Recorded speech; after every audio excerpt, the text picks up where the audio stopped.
quit me of hidden faults. ஆண்டவரே மறைவான குற்றங்களுக்கு என்னை நீங்களாக்கும்.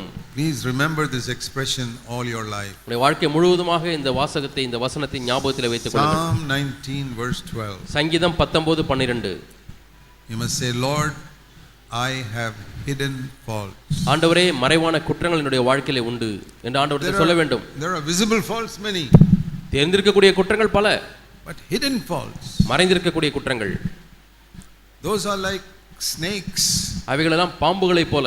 Hiding underneath the cupboards in our house, we don't even know them.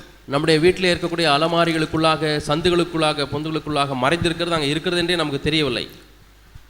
You can think that you have cleansed your house of all the snakes. வீட்டிலே உள்ள எல்லா பாம்புகளையும் வெளியே அனுப்பி அல்லது அடித்து வீட்டையெல்லாம் சுத்தமாக்கி விட்டேன் என்று நீங்கள் எண்ணிக்கொண்டிருக்கலாம். Yes, those which are running around the room, you kill them and throw them out. அறையில இங்குமங்குமாய் தெரிகிற விதமாய் ஓடிக்கொண்டிருந்த பாம்புகளை எல்லாம் நீங்கள் கொன்று அப்புறப்படுத்தி விட்டீர்கள். நல்லதுதான். What about the snakes that are hidden in some loft in some corner or under the cupboards? வீட்டிலே உள்ளதான லாஃப்ட் ஷெல்ஃப்லையும் அல்லது மறைந்திருக்கக்கூடிய சில அலமாராக்களிலேயும் மறைந்திருக்கக்கூடிய பாம்புகளை பற்றி என்ன? Aren't they dangerous? அவைகள் ஆபத்தானவைகள் அல்லவா? They may bite somebody who comes to your house. உங்கள் வீட்டுக்கு வருகிற ஒரு சிலரை அந்த பாம்புகள் கடிக்கும். And somebody comes to your house and says, the snake in your house bit me. யாராவது உங்கள் வீட்டிலே வந்து உங்கள் வீட்டில் இருக்கக்கூடிய ஒரு பாம்பு என்னை கடித்து விட்டது என்று சொன்னால், and you say, no, that cannot be, I have cleansed my house of all the snakes. இல்லை என்னுடைய வீட்டில் இருக்கக்கூடிய எல்லா பாம்புகளையும் அடித்து வீட்டை சுத்தப்படுத்தி விட்டேன், கண்டிப்பாக என்னுடைய வீட்டில் இருக்கக்கூடிய பாம்பு கடித்திருக்க முடியாது. No snake in my house. என் வீட்டில் பாம்பே இல்லை என்று சொல்வீர்களா? But it was a snake in your house. ஆனால் உங்க வீட்டில் இருந்த பாம்பு தான் இன்னொருவரை கடித்து விட்டது. It was hidden under one cupboard and it came out and bit that person. அது ஒரு அலமாரிக்குள்ளாக ஒளிந்திருந்து யாரோ ஒரு வரும்போது கடித்து விட்டு உள்ளே போய் ஒளிந்து கொண்டது. But you can say, no, it cannot be. நீங்கள் இல்லை என்று சொல்லலாம். This is how we are when we try to defend ourselves. நம்மை நாமே நான் தவறு செய்யவில்லை என்ற I could not. அது என்னுடைய தவறு அல்ல, நான் அப்படி தவறு. You are only imagining. நீங்கள் கற்பனை செய்து கொண்டிருக்கிறீர்கள், அவ்வளவுதான். Let me tell you, sisters, it was a snake you did not see that was inside your flesh. பாம்புகள் மறைந்திருக்கிறது. That bit somebody. அது சிலரை கொத்துகிறது. You didn't do it deliberately. வேண்டுமென்றே நீங்கள் செய்யவில்லை. You didn't take that snake out and say, go and bite that person. நீங்கள் அந்த பாம்பை பிடித்து இந்த ஆளை கடி என்று நீங்கள் சொல்லவில்லை.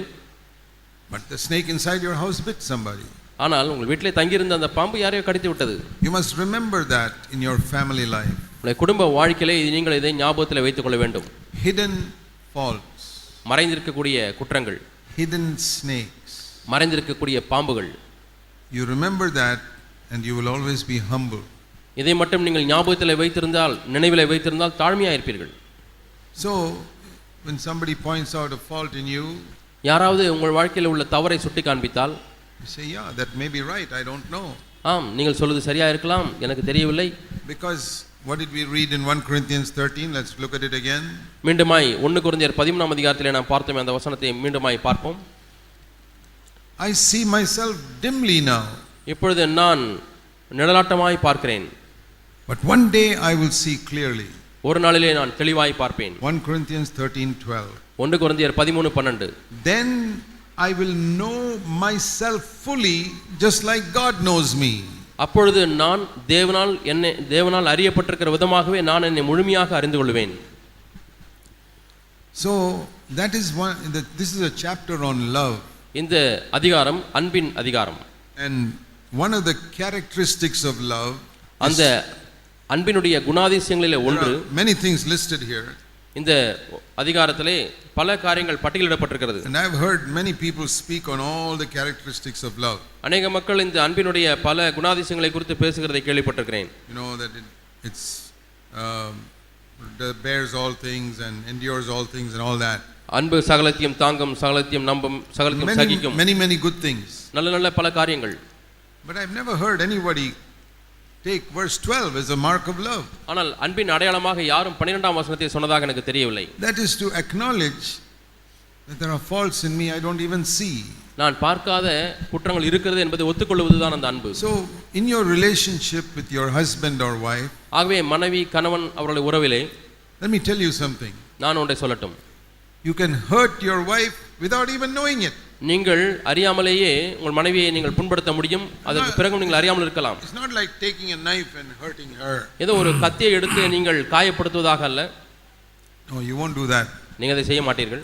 But accidentally, தற்செயலாக there are things that come out from you, maybe something you say, நீங்கள் சொல்லுகிற காரியமாக தற்செயலாக உள்ளே இருந்து வெளியே வந்து விடலாம். or something you should have said you did not say. அல்லது நீங்கள் சொல்லி இருந்திருக்க வேண்டும் ஆனால் சொல்லவில்லை. For example, many husbands are not thankful to their wives for all the hard work they work in their home, looking after the home and the children. உதாரணமாக மனைவி வீட்டில் எவ்வளவோ வேலைகளை செய்கிறார்கள், குழந்தைகளை பராமரிக்கிறார்கள், சமைக்கிறார்கள், துணி துவைக்கிறார்கள், மற்ற எல்லா காரணம் செய்கிறார்கள். அதற்கெல்லாம் கணவன்மார்கள் நன்றியாக இருப்பதில்லை.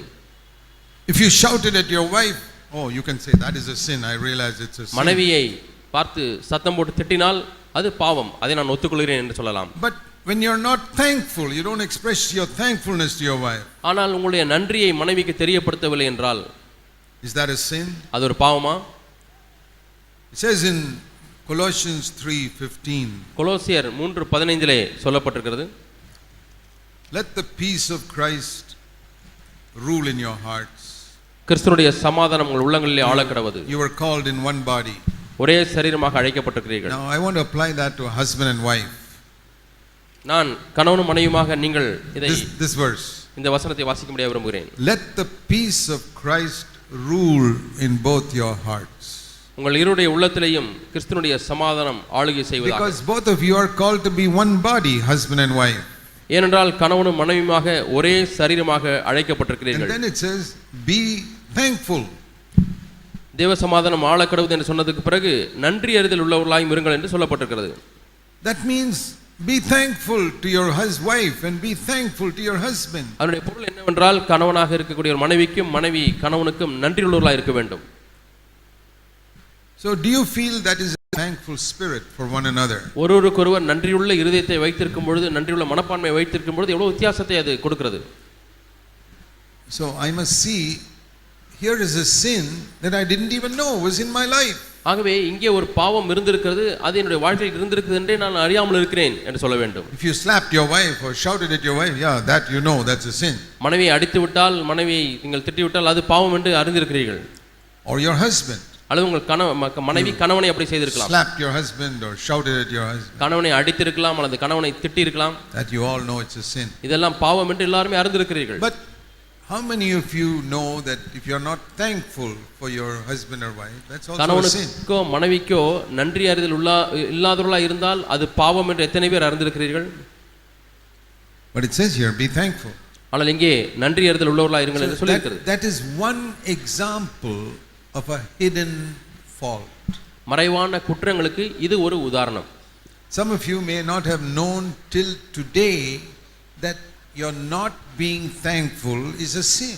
இன்று வரை உங்களிலே ஒரு சிலர் நன்றியுள்ளவர்களாய் இல்லாதிருப்பது பாவம் என்பதை அறியாமல் இருந்திருக்கலாம். For example, உதாரணமாக, have you ever knelt down alone before God and prayed like this? எப்பொழுதாவது நீங்கள் தேவனுக்கு முன்பாக தனியாக முழங்கால் படியிட்டு இவ்வாறாய் ஜெபித்திருக்கிறீர்களா? Alone, தனியாக, all by yourself, தன்னந்தனியாக நீங்கள் இருக்கும் பொழுது knelt down before God முழங்கால் படியிட்டு தேவனுக்கு முன்பதாக and said, Lord, ஆண்டவரே, I'm very thankful for the wife you gave me. நீர் எனக்கு கொடுத்த மனைவிக்காக நான் மிகுந்த நன்றி உள்ளவனாய் இருக்கிறேன். Have you said that to God even once in your life? உங்களுடைய வாழ்க்கையிலே ஒரு முறையாவது நீங்கள் சொல்லி இருக்கிறீர்களா? What about you wives? Have you ever knelt down and prayed like that? Thank you, Lord, for the husband you gave me. மனைவிமார்களே, நீங்கள் என்றாவது ஒரு நாளாவது முழங்கால் படியிட்டு ஆண்டவரே நீர் எனக்கு கொடுத்த கணவருக்காக உங்களுக்கு நன்றி என்று சொல்லியிருக்கிறீர்களா? See, imagine you're married so many years and you've not even done that once. திருமணமான எவ்வளவோ ஆண்டுகளாகியும் ஒரு முறை கூட செய்யவில்லையே, எண்ணி பாருங்கள். That is one example of a hidden fault. மறைவான குற்றத்திற்கு இது ஒரு உதாரணம். And you never knew it till today. இன்று வரை நீங்கள் அதை தவறு என்று அறியவில்லை. You only knew the wrong things you did, but these other things you didn't even know. நீங்கள் செய்த தவறுகளை மட்டும் தான் அறிந்திருக்கிறீர்கள் தவறு என்று. So when God shows us little by little some of these faults in us, ஆகவே நம்முடைய வாழ்க்கையிலே இவ்விதமான குறைகளை ஒன்றன் பின் ஒன்றாக ஆண்டவர் காண்பிக்கும் பொழுது we say, Lord, ஆண்டவரே, if there was one snake like this I did not even know, there may be 50 other snakes crawling around in my flesh. இந்த பாம்பு இவ்வளவு நாள் இருக்கிறது என்றே நான் அறியவில்லை ஆண்டவரே. ஒருவேளை இது போல 50 பாம்புகள் அங்குமிங்குமாய் மறைந்து கொண்டிருக்கலாம். That is why we teach in the church we must judge ourselves. ஆகவே தான் நம்மை நாமே நியாயந்தீர்க்க வேண்டும் என்று நம்முடைய சபையிலே நாம் போதிக்கிறோம். We must judge ourselves daily. ஒவ்வொரு நாளும் நம்மை நாமே நியாயந்தீர்க்க வேண்டும். And if we walk in the light, God will show us these hidden faults one by one. நாம் ஒளியிலே நடந்தால் ஒன்றன் பின் ஒன்றாக தேவன் இந்த மறைவான குற்றங்களை நமக்கு காண்பிப்பார். See, only God can show you your hidden faults. உங்களுடைய மறைவான குற்றங்களை தேவன் ஒருவரே காண்பிக்க முடியும். And if you are serious about it, he will show you. நீங்கள் இதை குறித்து சீரிய முறையில் எடுத்துக்கொண்டால் தேவன் அதை காண்பிப்பார். And in the same way, in the way we bring up our children, அதே விதமாக நம்முடைய பிள்ளைகளை வளர்க்கக்கூடிய விஷயத்திலேயும் I believe it can make a big difference in our life if we have a broken, contrite spirit in our attitude even towards our children. நம்முடைய பிள்ளைகள் மீதும் கூட நமக்கு இருக்கக்கூடிய மனப்பான்மையிலே நொறுங்குண்டு பணிந்த ஆவி இருக்குமானால் அது எவ்வளவோ வித்தியாசத்தை நம்முடைய வாழ்க்கையிலே காண்பித்து விடும். Because like we said in the beginning, God will be with us. நான் ஆரம்பத்திலே சொன்னது போல தேவன் நம்மோடு கூட இருப்பார். Imagine if God says, I dwell in the high and holy place and with the one who's got a broken contrite நான் உன்னதமான பரிசுத்தமான இடத்திலே வாசம் பண்ணுகிறேன், அதோடு கூட நொறுங்குண்டு பணிந்த சிறுமைப்பட்டவருடைய இடத்திலே வாசம் பண்ணு என்று சொல்கிறார். If God is with me, I'll be a first class father. தேவன் என்னோடு கூட இருந்தால் நான் முதல் தரமான ஒரு தகப்பனாக இருப்பேன். First class husband. முதல் தரமான கணவனாக இருப்பேன். And you'll be a first class wife. முதல் தரமான மனைவியாய் நீங்கள் இருப்பீர்கள். If God who dwells in the heavens is with you. உன்னதத்திலே வாசம் பண்ணுகிற தேவன் உங்களோடு கூட இருந்தால். So I'm just trying to tell you ways by which you can have a broken spirit. நொறுங்குண்ட ஆவியை வைத்திருக்கக்கூடிய வழிகளை நான் உங்களுக்கு சொல்லியிருக்கிறேன். One of them is to acknowledge that you have hidden faults that you don't even know. அதிலே ஒன்றுதான் நீங்களாக அறியாமல் இருக்கக்கூடிய மறைவான குற்றங்கள் இருக்கிறது என்பதை உணர்வது. And as God shows you more and more things which you did not know, ஆகவே நீங்கள் அறியாத காரியங்களை தேவன் ஒன்றன் பின் ஒன்றாக காண்பிக்கும் பொழுது you'll have more and more of a broken spirit. இன்னும் அதிகமான நொறுங்குண்ட ஆவி உங்களுக்கு இருக்கும். It's very important in our home that we give the number one place to Jesus Christ. நம்முடைய குடும்பத்திலே ஆண்டவராகிய இயேசு கிறிஸ்துவுக்கு முதல் இடத்தை கொடுப்பது முக்கியமானது. Colossians chapter 1. கொலோசியர் 1ஆம் அதிகாரம். In Colossians chapter 1 we read, கொலோசியர் 1ஆம் அதிகாரத்திலே வாசிக்கிறோம் and verse 18, 18ஆம் வசனம், that God's desire is, in the last part of verse 18 it says that Christ himself might come to have first place in everything. எல்லாவற்றிலும் கொலோசியர் 1:18 எல்லாவற்றிலும் முதல்வராய் இருக்கும்படி கிறிஸ்துவே எல்லாவற்றிலும் முதன்மையாய் இருக்கும்படி என்று வாசிக்கிறோம். Before I was married, when I was a young man, திருமணமாக முன்பதாக நான் வாலிபனாய் இருந்த பொழுது and I wanted to serve the Lord, நான் தேவனுக்கு ஊழியம் செய்ய விரும்பினேன். this is the verse that the Lord spoke to me. என்னிடத்திலே பேசின தேவனுடைய வார்த்தை, தேவன் இந்த வசனத்தின் மூலமாய் பேசினார். God said his desire is that Jesus Christ must have the first place in everything. எல்லாவற்றிலும் இயேசு கிறிஸ்துவுக்கு தான் முதல் இடமாய் இருக்க வேண்டும் என்று அவர் விரும்புகிறார் என்று என்னிடத்திலே பேசினார். That is the desire of God the Father. இதுதான் பிதாவாகிய தேவனுடைய வாஞ்சை. That Jesus Christ must have first place in everything. எல்லாவற்றிலும் இயேசு கிறிஸ்துவுக்கே முதல் இடம் இருக்க வேண்டும். And so the Lord said to me, ஆகவே தேவனிடத்திலே சொன்னார், if you also desire to give Jesus Christ the first place in everything, நீயும் கூட உன்னுடைய வாழ்க்கையில இயேசு கிறிஸ்துவே எல்லாவற்றிலும் முதல்வராய் இருக்க வேண்டும் என்ற ஆசை உனக்கு இருந்தால், I will support you 100%. 100% நான் உன்னை தாங்குவேன். So for example, when I am a preacher, உதாரணமாக நான் ஒரு பிரசங்கியார், and my desire is not to exalt myself but to exalt Jesus Christ. என்னுடைய வாஞ்சை என்னை நானே உயர்த்துவதற்கு அல்ல, ஆனால் இயேசு கிறிஸ்துவை உயர்த்த வேண்டும் என்ற வாஞ்சை. Not to draw people to myself but to draw people to Jesus. ஜனங்களை என்னிடமாக இழுக்க வேண்டும் என்பதல்ல, ஆனால் இயேசுவை ஜனங்களை சேர்க்க வேண்டும். God will support me 100%. அப்படியானால் தேவன் 100% என் பக்கமாக இருந்து என்னை தாங்குவார். He will always give me words to speak to his people. அவருடைய மக்களுக்கு பேசுவதற்கு எப்பொழுதுமே தேவன் ஒரு வார்த்தையை தருவார். This is the secret. இதுதான் அந்த ரகசியம். Now the same way in your home, அதே விதமாக உங்களுடைய வாழ்க்கையிலும் you say, Lord, I want Jesus Christ to have first place in my home. ஆண்டவரே, என்னுடைய குடும்பத்தில் இயேசு கிறிஸ்துவுக்கு முதல் இடம் எப்பொழுதும் கொடுக்க வேண்டும். I don't want money and possessions to have the first place. ஆண்டவரே, என்னுடைய வாழ்க்கையிலே பணமோ அல்லது சொத்துக்களோ முதல் இடத்தை எடுத்துக்கொள்ள வேண்டாம்.